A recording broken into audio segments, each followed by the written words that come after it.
Pemirsa, spekulasi pemilihan presiden berlangsung 2 putaran memunculkan potensi terbentuknya koalisi baru. Kubu pasangan nomor urut 1 Anies Mohaimin dan kubu pasangan nomor urut 3 Ganjar Mahfud dikabarkan kian intensif untuk menjajaki peluang koalisi. Jika nantinya terrealisasi, akankah koalisi Anies Ganjar mampu menjegal kekuatan Prabowo yang elektabilitasnya kian meninggi? Berikut laporan utama abu-abu koalisi baru.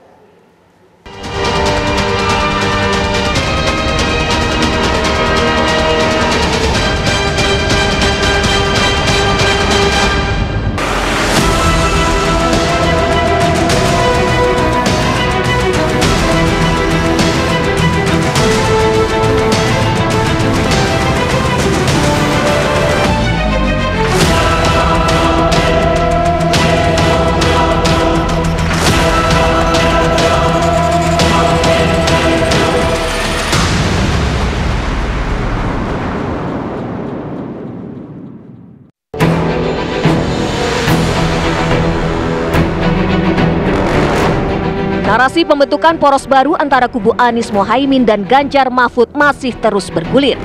Dua kubu dikabarkan makin intens menjalin komunikasi, bahkan disebut-sebut tengah menjajaki peluang koalisi. Spekulasi ini muncul karena belum ada satupun pasangan calon yang mampu memenuhi syarat untuk menang satu putaran. Hasil survei sejumlah lembaga menunjukkan sampai saat ini elektabilitas ketiga paslon masih stagnan di bawah angka 50%. Sinyal kuat bergabungnya kubu 01 dan 03 makin terlihat dari sikap dan pernyataan sejumlah elit partai.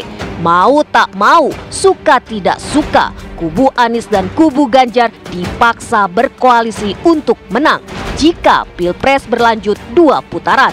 Informal dan formal kami lakukan bagaimana nantinya setelah 14 Februari itu ya membangun bangsa itu harus bersama-sama, nggak mungkin sendirian.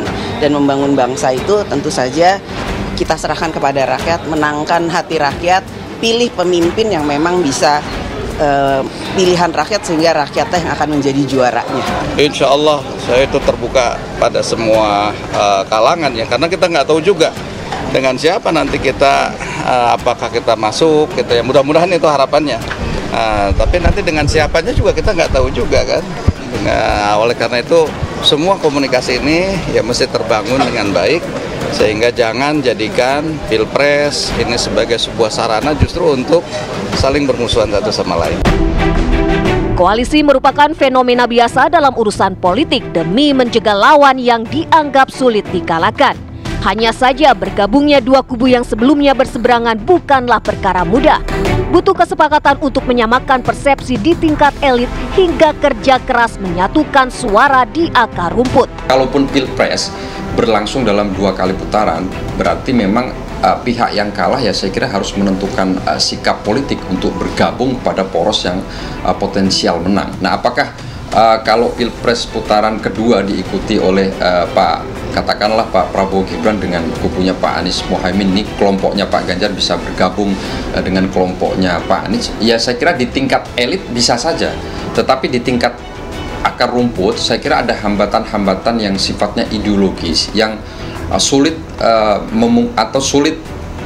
bagi kelompok pendukungnya Pak Anies dan kelompok pendukungnya Pak Ganjar itu bersatu, karena yang ada di sebelah kiri katakanlah di kelompoknya Pak Ganjar Mahfud ini berdiri kelompok-kelompok nasionalis, sementara di belakangnya Pak Anies juga berdiri kelompok-kelompok Islam yang saya kira secara ideologis agak sulit dipersatukan, meskipun sekali lagi di tingkat elit mereka bisa saja atau dengan mudah bertemu. Merujuk pada perolehan suara partai pada pemilu 2019, koalisi parpol pendukung Anies Mohaimin mengantongi 37,72 juta suara atau sekitar 27%. Sedangkan 55,2 juta suara milik koalisi parpol pendukung Prabowo Gibran. Sementara koalisi parpol Ganjar Mahfud memperoleh 33,82 juta suara. Berkoalisinya kubu Anies dan kubu Ganjar tentu bisa menjadi kekuatan yang maha dahsyat. Setidaknya ada 71,54 juta atau sekitar 50,8% suara yang bakal mereka dulang. Sayangnya, perhitungan politik tidak sesederhana yang terlihat. bagaimanapun juga keputusan berkoalisi atau tidak mutlak berada di tangan para petinggi partai. Ada dua barikade yang harus dilalui oleh paslon 01 dan 03. Pertama adalah barikade di tingkat elit, karena koalisi itu keputusan elit. Nah, pertanyaannya, apakah di tingkat elit tidak ada lagi constraint atau barrier secara psikologis berkaitan dengan upaya membangun koalisi di putaran kedua? Karena bagaimanapun kan ada pertanyaan nih yang misalnya patut diajukan. PDI Perjuangan dengan PKS mungkin nggak terjadi koalisi di tingkat nasional? Di tingkat pilkada sudah beberapa kali, termasuk Pilkada Solo saat PDI Perjuangan dengan PKS mengusung Pak Jokowi. Tetapi di tingkat nasional belum ada presidennya. Termasuk juga bagaimana hubungan veto player seperti Ibu Mega yang sangat luar biasa menentukan suara PDI Perjuangan dengan Pak Surya Paloh yang menjadi kingmaker-nya Mas Anies. Berandai-andai jika koalisi bakal terbentuk, loyalitas pemilih Anies dan Ganjar nantinya akan benar-benar diuji. Akankah konstituen Anies maupun Ganjar tetap setia dengan garis partai atau justru malah berpaling dan merapat ke kubu Prabowo Subianto?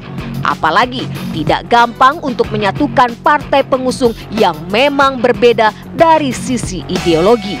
Jadi survei-survei yang muncul hari ini, kalau terjadi putaran kedua dengan asumsi salah satu calon tidak lolos, itu cenderung konstituennya merapat ke Pak Prabowo. Misalnya Anies lawan Pak Prabowo di putaran kedua, pendukung Mas Ganjar itu lebih banyak yang lari ke Pak Prabowo ketimbang Anies. Demikian juga sebaliknya, kalau misalnya Mas Ganjar yang lolos putaran kedua melawan Pak Prabowo, itu pendukung Mas Anies most likely mendukung Pak Prabowo di putaran kedua. Dengan positioning Pak Prabowo yang berada di tengah, yang bisa menjembatani dua kelompok kepentingan yang berbeda, saya kira ini sangat seksi sekali bagi Pak Prabowo untuk menampung dukungan tambahan baik dari kubunya Pak Ganjar Pranowo ataupun kubunya Pak Anies Baswedan karena sekat-sekat ideologis tadi. Jadi saya kira secara positioning politik Pak Prabowo Gibran sangat diuntungkan karena posisinya ada di. Kendati masih abu-abu untuk membentuk koalisi baru, peluang meleburnya kubu Anies Baswedan dan Ganjar Pranowo bakal membawa potensi perubahan signifikan dalam panggung politik Indonesia. Akankah koalisi baru menjadi amunisi untuk menggerus suara Prabowo Subianto atau justru membuat kekuatan Prabowo semakin menggurita? Yang pasti hanya ada dua kemungkinan dalam arena pertarungan. Terus berjuang agar bisa menang atau berbesar hati dan selalu siap